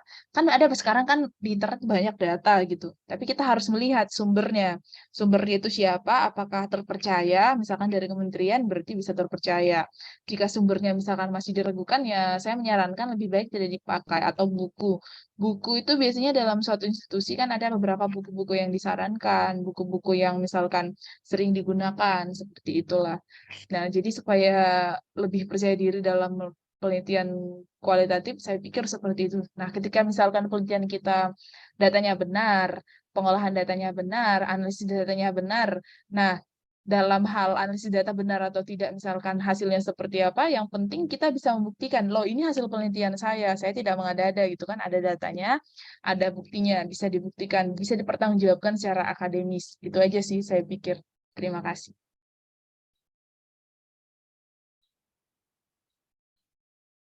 Iya, Mbak terima masih kasih. mute. Terima kasih Mbak Elis atas uraiannya, cukup rigid gitu ya. Tadi ada yang raise hand kalau nggak salah Darmaji Malang ya, dari Pak Darmaji ya. Ya, Mbak. Iya, Assalamualaikum. silakan Bapak. Waalaikumsalam Bapak. Terima kasih, ini tidak bertanya, tapi Iya. mohon. Bagi saya, yang background-nya pertanian kan masih asing dengan info ini. Oleh karena itu saya setuju tadi Bu Englis, kalau nanti di grup ini, bagaimana tahapan analisis ini ya. Bagi yang saya yang baru kan, kemana ini arahnya? Ada yang pertanyaan yang begini-begini, bagi yang mampu, tapi bagi yang awam kan susah kemana itu. Jadi ini permohonan supaya nanti ada di-share di grup bagaimana sih tahapan analisis ini dengan judul ini tahapannya apa gitu. Mudah-mudahan saya yang di pertanyaan nanti bisa menerapkan ini. Makasih Mbak Bu Englis. Iya. Iya Bapak, terima kasih. Bapak sudah bergabung di Profesor ID ya Pak, di grup WA Profesor ID ya? Sudah kayak. Oh sudah ya, nanti kita share di grup Profesor ya Pak. Terima kasih Bapak. Sami-sami. Iya. Kami silakan lagi kepada Bapak Ibu yang lain yang ingin bertanya atau Maaf, izin nyambung nih Bu. Ya, silakan Ibu. Apakah acara ini direkam atau ada YouTube-nya? Mungkin nanti kami boleh. Ada Bu, nanti kita share ya Bu. Oke, terima kasih. Ya, ya Bu, sami-sami. Boleh di-share artikelnya, oke. Ibu Nani Mayasari ada yang mau ditanyakan Ibu? Oh, tidak. Nah, cukup oke. Oke, kita sebenarnya masih ada waktu untuk sesi tanya jawab. Apakah dari Bapak Ibu masih ada yang ingin bertanya?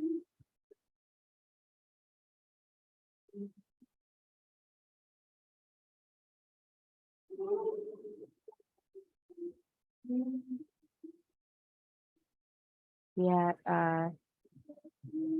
sampai saat ini masih belum ya. Apakah dirasa cukup Bapak Ibu? Atau ada yang masih ingin ditanyakan tapi masih mengetik pertanyaan barangkali? Iya, nanti PPT juga. Nanti PPT kita bisa dapatkan ya Mbak yang list ya? Bisa Mbak, nanti saya Oke. share nanti mungkin Pak Ghazali yang share. Iya, siap. Ya, pada intinya saya berikan. Iya, Pak Deddy akan diberikan. Jadi Bapak Ibu nanti bisa memperoleh di grup WA, bagi Bapak Ibu yang sudah tergabung nanti akan di-share gitu ya. Materinya yang cukup detail rasanya sampai hal kecil juga dijabarkan di situ gitu. Yang intinya adalah membaca. Kalau nanti di-share mohon dibaca gitu ya. Dibaca satu-satu gitu. Oke. Tadi juga disertai contoh dalam PPT-nya, jadi Bapak Ibu bisa lihat ya. Ini ada pertanyaan dari Nida, Mbak Yenglis. Bagaimana menentukan bahwa data berupa wawancara yang kita cari dirasa sudah cukup gitu? Iya, Mbak Nida atau Bu Nida ya. Bagaimana menentukan bahwa data berupa wawancara yang kita cari dirasa sudah cukup? Nah, ini juga pertanyaannya sangat mendasar ya. Kapan penelitian ini untuk kualitatif ya, saya jawab untuk kualitatif. Kapan pertanyaan data atau hasil wawancara dirasa cukup? Yang pertama, ketika jawabannya sudah mentok. Mentok dalam artian antara narsum 1, 2, dan 3, dan 4, dia sudah menjawab hal yang sama. Sudah mirip gitu, sudah sama. Ketika datanya sudah mentok, ya sudah cukup. Dan kalau misalkan ada kelebihannya untuk penelitian kualitatif ini, tapi ini jarang sih terjadi. Misalkan pertanyaan wawancaranya itu pembahasannya itu tentang apa ya kebijakan, tapi kita langsung wawancaranya langsung misalkan ketua DPR atau langsung ke presiden, ya udah narsumnya satu aja, tidak perlu banyak-banyak seperti itu. Tapi itu jarang terjadi ya. Akan lebih baik memang jika ada pembanding seperti itu untuk Mbak Nida. Oke, cukup jelas ya Bapak Ibu jawabannya dari yang dijawab oleh Mbak Yenglis tadi. Masih ada pertanyaan lagi?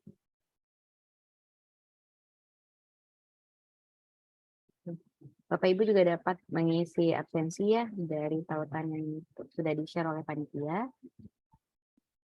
Oke, Bapak Ibu masih ada pertanyaan?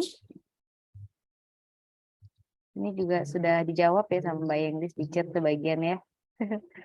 Dari pertanyaannya. Iya, sangat Iya. rajin saya ya. Iya. Gitu, terbantu. Oke. Sekiranya cukup apa masih ada yang lain ya? Saya takutnya nanti saya kembaliin ke moderator ada yang masih mau nanya gitu kan, sayang ya waktunya masih ada gitu.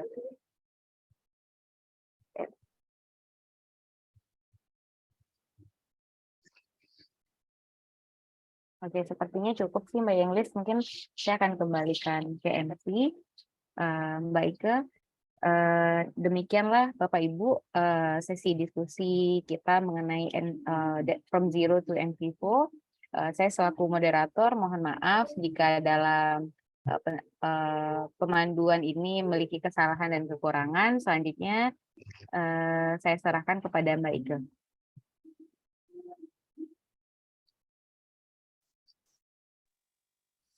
Baik, terima kasih Ibu Yenglis dan Ibu Oktari. Terima kasih luar biasa sekali untuk materinya pada hari ini ya.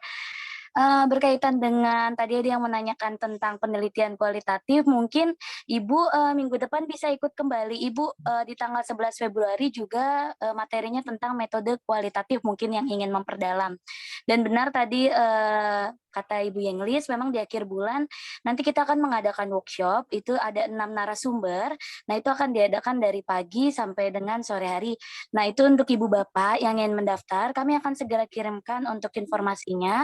Itu Ibu Bapak bisa menuliskan atau bisa mendapatkan informasi atau workshop pelatihan bagaimana dari awal menulis sampai dengan daftar pustaka. Nanti boleh Ibu Bapak di dalam Zoom ini yang ingin mengikuti kegiatan tersebut nanti dapat menghubungi saya sendiri atau dapat menghubungi admin yang ada di grup masing-masing. Begitu.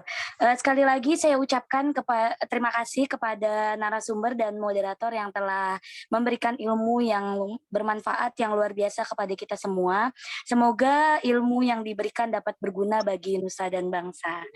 Baik, kemudian sebagai rasa ungkapan terima kasih kepada narasumber Ibu Yenglis, Profesor Aidi akan memberikan sertifikat kepada narasumber. Dimohon kepada Bapak Direktur PT Emerald Indonesia Transpublika, Bapak Ghazali Tamson SPD MHAN, untuk menyerahkan sertifikat secara daring kepada narasumber, dan kepada operator atau petugas dimohon untuk menampilkan sertifikatnya dan untuk mengambil gambar. Kami silakan kepada Bapak Ghazali.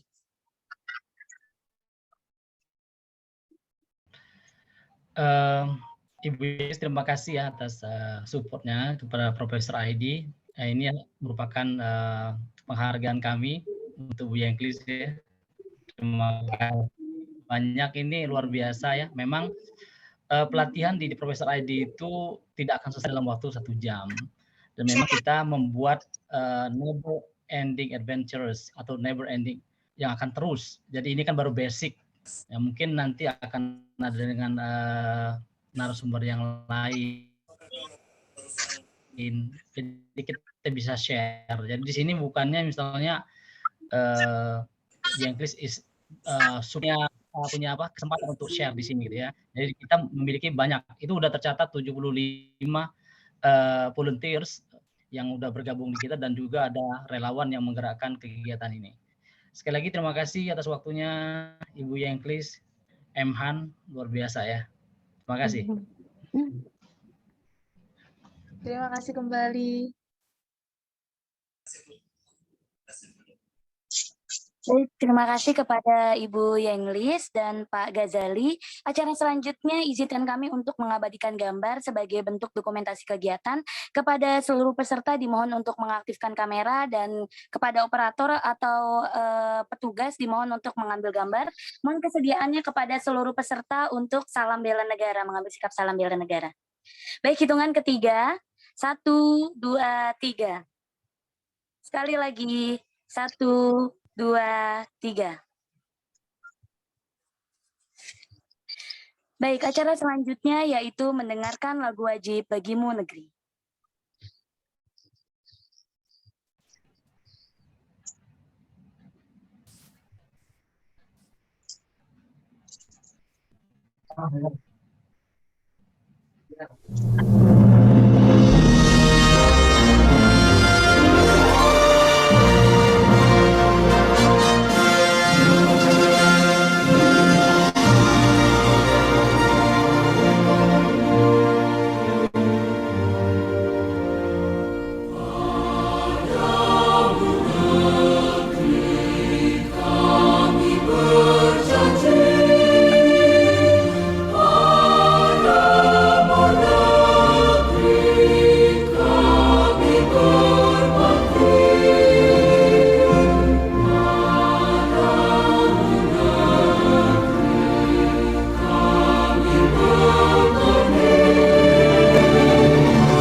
Hadirin yang kami hormati, dengan berakhirnya lagu wajib Bagimu Negeri, maka berakhir juga rangkaian acara nasional webinar From Zero to NP4.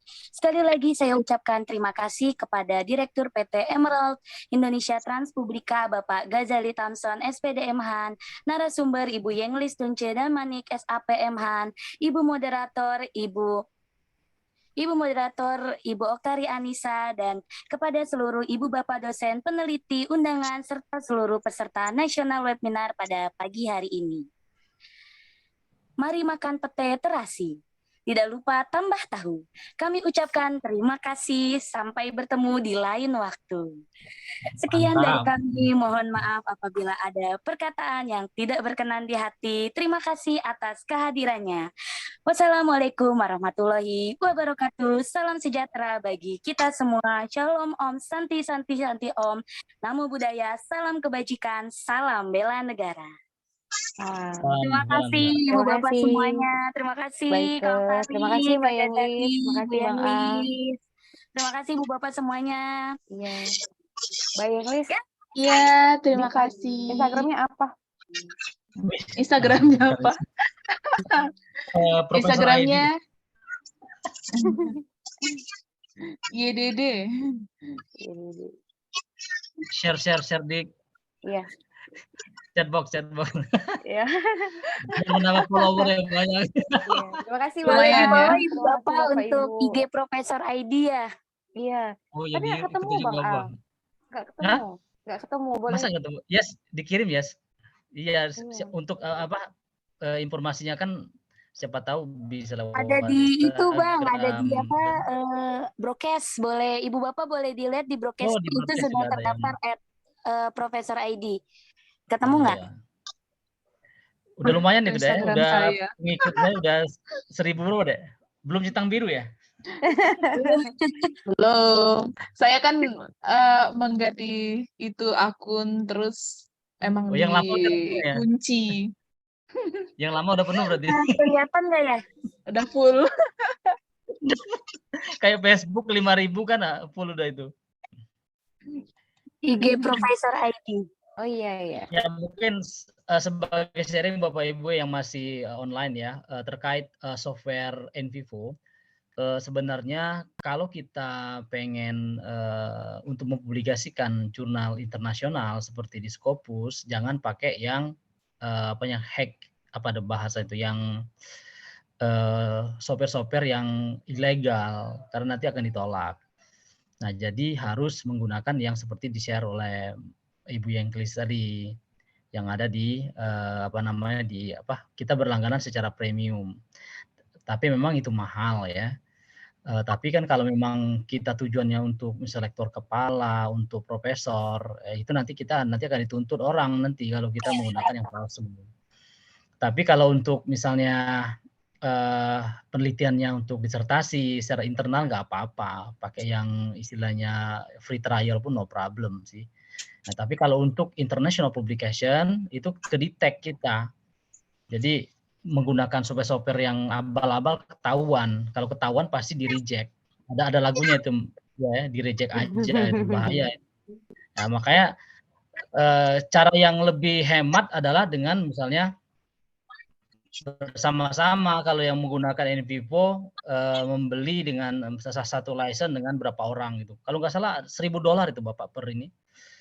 Betul itu Bu Yenglis ya, $1.000 ya per tahun kalau nggak salah itu.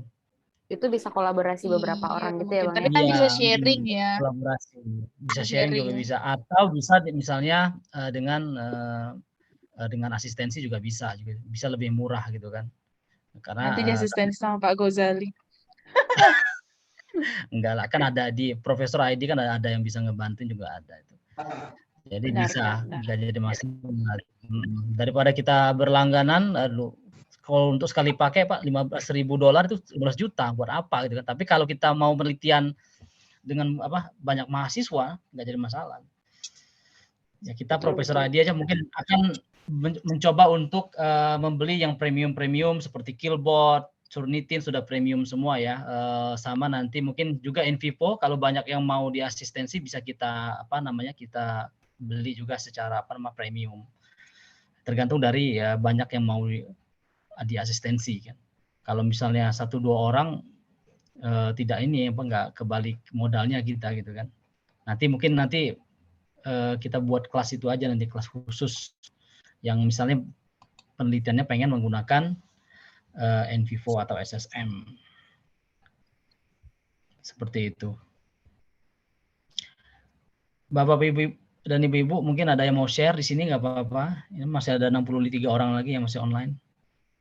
Mohon izin Kak Ghazali mau memberitahukan kepada Bapak Ibu, nanti akan kami buka untuk di grup, kan hanya admin yang mengirim, akan kami buka untuk chatnya sampai dengan jam 5 sore ya Ibu Yenglis Oh ya. ya, Untuk yang ingin masih Boleh, bertanya boleh. atau mau sharing, nanti bisa boleh. lewat grup. Tapi nanti setelah jam 5 akan kami tutup kembali. Seperti itu. Ya silakan disesuaikan saja nanti itu. Biar apa namanya ada kalau ada yang mau bertanya, mau apa nggak apa-apa. Itu kan kelasnya bebas. Gitu.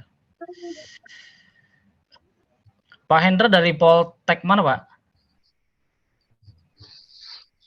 Poltak atau Di Poltek? Sorong, Pak. Oh Sorong.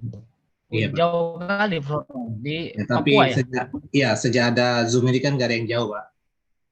Oh iya benar ya. Pak. Jangankan di Papua ya, di Australia aja teman kita di Jerman aja bisa online ya. Ya, itu Pak gunanya ada teknologi, Pak. Betul. Nah, maksudnya itu dengan adanya apanya kelas online kayak gitu jadi pemerataan gitu, Pak. Jadi Iya, jadi ada informasi yang ada di pemerataan. Jakarta itu bisa kita sebar dari Sabang sampai ke Merauke. Ini hebat nih pembicara-pembicara kita nih, udah dikenal oleh masyarakat Indonesia. Terutama di Profesor ID itu udah ribuan orang ya. Kita punya hampir 13 grup ya, Yes ya. 13.000 itu. Jadi setiap hari itu wajahnya Yengklis itu udah kita tempel terus itu.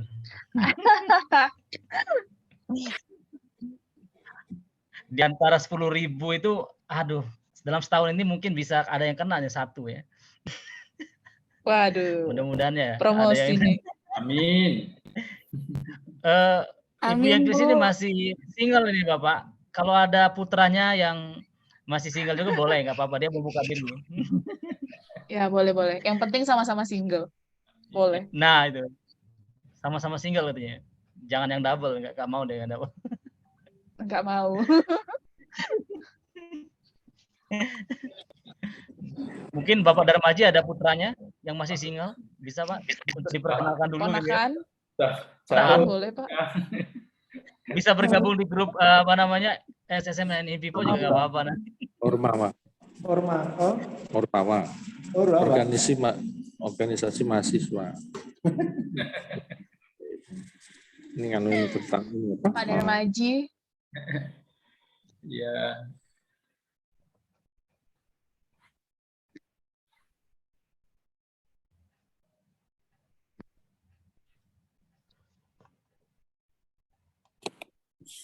Izin live ya Bang A. Ghazali, ya. Oke, yang sudah ada kegiatan silakan boleh live. Terima kasih banyak. Ilmunya mau share juga boleh di sini, mau ngobrol-ngobrol dulu kan sebelum kita tutup. Izin boleh ya. Assalamualaikum warahmatullahi wabarakatuh. Oke. Saya juga izin dulu. Semangat. Oke. Selamat berakhir pekan Ibu Bapak semuanya. Terima kasih telah menghadiri webinar pada pagi hari ini. Nanti akan kami share untuk di akhir bulan akan ada workshop yang diadakan dari pagi sampai dengan sore. Nah, workshop tersebut ada 6 narasumber, Ibu Bapak yang ingin menulis jurnal, itu akan kami berikan pelatihan dari awal menulis, dari mulai pembukaan sampai dengan penutup. Nah, nanti akan kami share di grup WA grup kami. Nanti akan kami share untuk siapa saja narasumbernya, apa saja yang akan diberikan, dan apa saja pelatihannya, seperti apa bentuknya. Nanti akan kami share. Jadi Ibu Bapak yang sekiranya memang masih ada kebingungan nih atau kegalauan untuk menulis, bagaimana menulis dengan baik dari awal sampai dengan akhir, bagaimana isinya, bagaimana menyusun daftar pustaka dan lain-lain, nanti Ibu Bapak dapat pelatihan khusus secara premium yang akan diberikan oleh Profesor ID. Seperti itu ya Pak Ghazali ya? Betul. Nanti kan bagi yang pengen memahami lebih lanjut boleh, karena kan memang kita kan telah memberikan dari awal tahun itu udah, saya kira udah cukup ya untuk mempublikasikan jurnal nasional dan juga atau nasional terakreditasi. Memang di Profesor tadi kita belajarnya itu tidak instan ya, jadi kita memberikan pelajaran dari awal sampai publikasi, dan itu pun kita berikan secara gratis ya, dengan para super trainer yang luar biasa ini kan.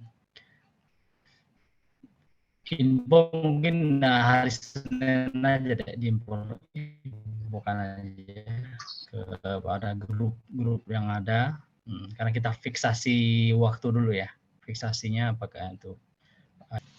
Salah satunya super trainer kita Ibu Yengklis akan hadir lagi.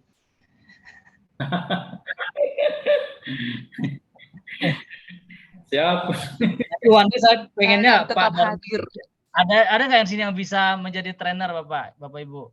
Boleh dong ke Mbak Yesi, nggak apa-apa mau kasih share apa, no problem sih. Boleh Ibu Bapak yang bersedia. Yang terpenting menjadi penelitiannya trainer. penelitian kualitatif dan kualitatif awal, nanti kuantitatif, baru nanti mix method. Sampai setahun itu ada sekitar 52 materi ya. Betul. Banyak banget. Sampai dengan saat ini sampai bulan Oktober sudah ada yang mengisi sampai dengan akhir tahun. Selesaikan ya, insya Allah ya. Saya itu dulu Ada bisa Oktober, luar biasa. Semoga tambah bisa. Siapa yang mau? Kalau yang Smart PLS, Amos ada yang bisa mengisi materi. Dulu pada saat S3 saya Sam Amos. Tapi sekarang sudah tidak dipakai lagi, agak lupa.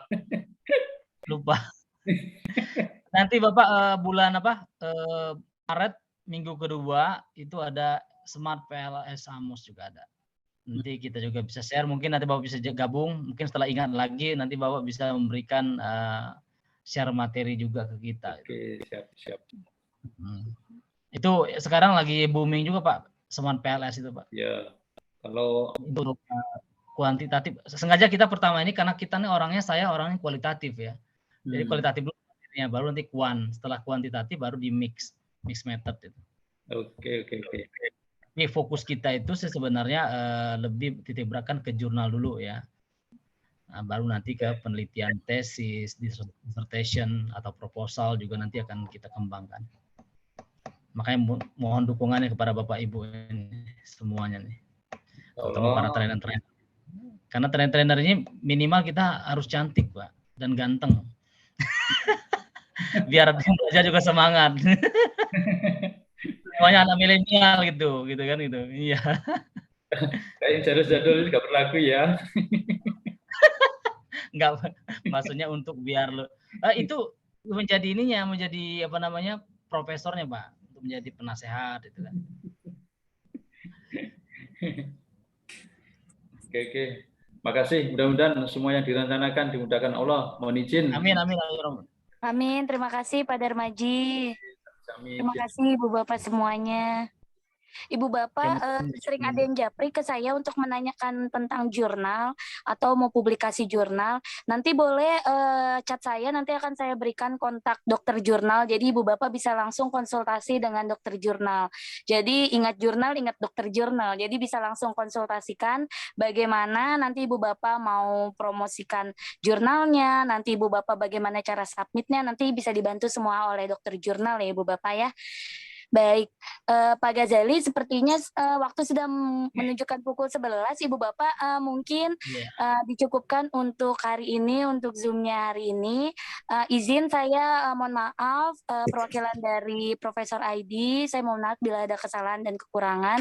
Terima kasih Ibu Bapak semuanya. Jika ada yang ingin sharing atau bertanya, bisa langsung di grup, WA grup, atau bisa langsung japri ke Ibu Yengklis, atau bisa japri ke saya atau ke Pak Ghazali langsung. Itu diperbolehkan, sangat diperbolehkan. Terima kasih sebelumnya kepada Ibu Bapak, mohon doa dan dukungannya. Terima kasih juga kepada Super Trainer yang sudah mendukung. Terima kasih kepada Pak Ghazali, penyedia dan juga menyediakan layanan ini. Ibu Bapak semuanya mohon izin saya matikan untuk Zoom pada pagi hari ini ya Ibu Bapak ya. Selamat kita, selamat berlibur. Wassalamualaikum warahmatullahi wabarakatuh. Waalaikumsalam warahmatullahi wabarakatuh.